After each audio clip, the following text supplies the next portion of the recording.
The world we once knew is gone, irreversibly destroyed. Survival has become a desperate, grim battle.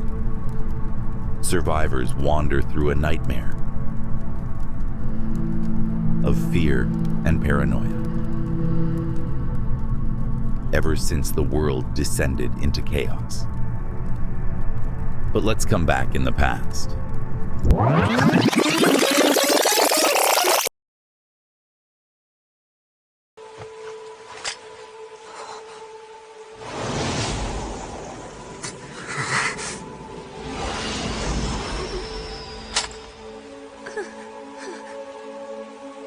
Isn't that right? Stop! You have to do it. Jenna, no!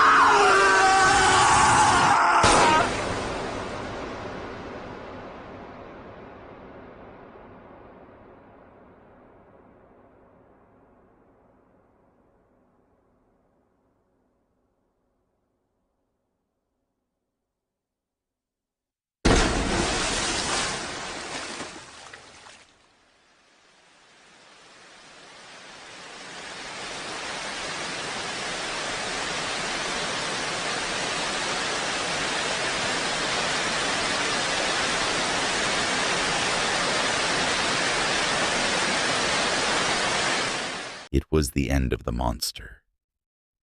Rest in peace, Johann.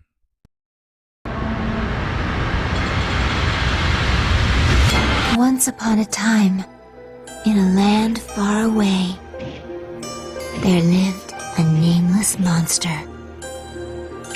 The monster was dying to have a name. So the monster made up his mind and set out on a journey to look for one. But the world was such a very large place. The monster split in two and went on separate journeys. One went east, the other headed west. The one who went east came upon a village. There was a blacksmith who lived at the village's entrance. "Mr. Blacksmith, please give me your name," said the monster. "I can't give you my name," replied the blacksmith. "If you give me your name, I'll go inside you and make you strong," said the monster. "Really?" said the blacksmith. "If you make me stronger, I'll give you my name." The monster went into the blacksmith. And so, the monster became Otto the blacksmith. Otto was the strongest man in town. But then one day he said, "Look at me, look at me. The monster inside of me is getting bigger." Munch, munch, chomp, chomp, gobble, gobble, gulp. The hungry monster ate up Otto from the inside out. Once again, he was a monster without a name. The monster next went to a castle to look for a nice name.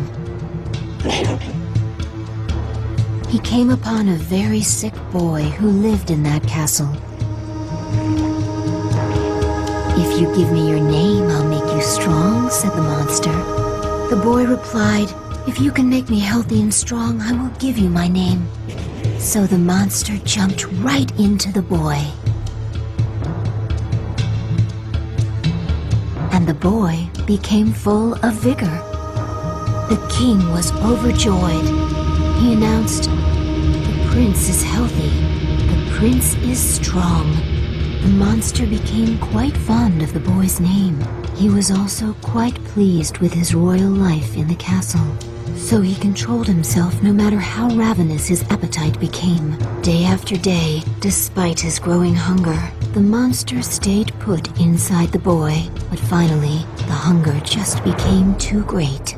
"Look at me, look at me," said the boy. "The monster inside of me has gotten this big." The boy devoured the king,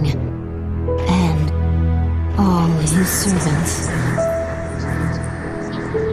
Munch, munch. Chomp, chomp. Gobble, gobble. Go. The castle was lonely now with everyone gone, so the boy left on a journey. He walked and walked for days.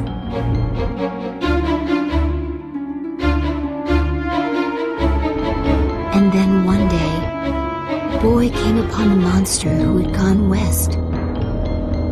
"I have a name," said the boy, "and it's such a wonderful one at that."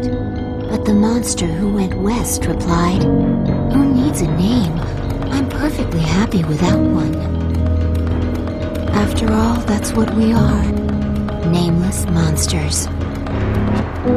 The boy ate up the monster who went west. At last he had found a name, but there was no longer anyone to call him by it.